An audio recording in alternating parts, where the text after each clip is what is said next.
আপনারা সবাই শুনলেন 12 চাকার গাড়ির ড্রাইভারটাকে কিভাবে মারলো। জানেন আপনারা আসাম রাজ্যে অনেকই রাস্তার অবস্থা বেহাল দশা, যে এত খারাপ, মানে আসামের রাস্তা বলার বিষয়, বলা মুখেদা বলা যায় না, যারা দেখে তারা বলতে পারবে। তো ড্রাইভারটাকে কি কারণে মারলো শুনুন তাহলে। যে একটা টমটম যাচ্ছিল আর একটা 12 চাকা আসার পথে, যে রাস্তার যে পেক ছিটে একটু টমটমে পড়ে বা হেলিকপ্টারে পড়ে যায়, তাই ড্রাইভারটা রেগে মোটা লাঠি দিয়ে একটা হোটেলে যান বাঁচাতে গিয়ে একটা হোটেলে চলে যায়। তারপরে তো উনাকে এমন মার, এই যে টমটমের ড্রাইভার বা এখানের যে এক দুজন লোক ছিল, এত মারধর করেছে আপনারা দেখেন, সেই ব্যক্তি হাঁটতে পারছে না।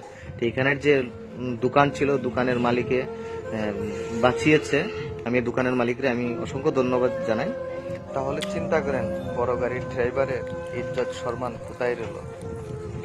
আর খুবই দুঃখ লাগে এসব, এত বছর ড্রাইভারি করার পরেও বা শিখে এত সতর্কভাবে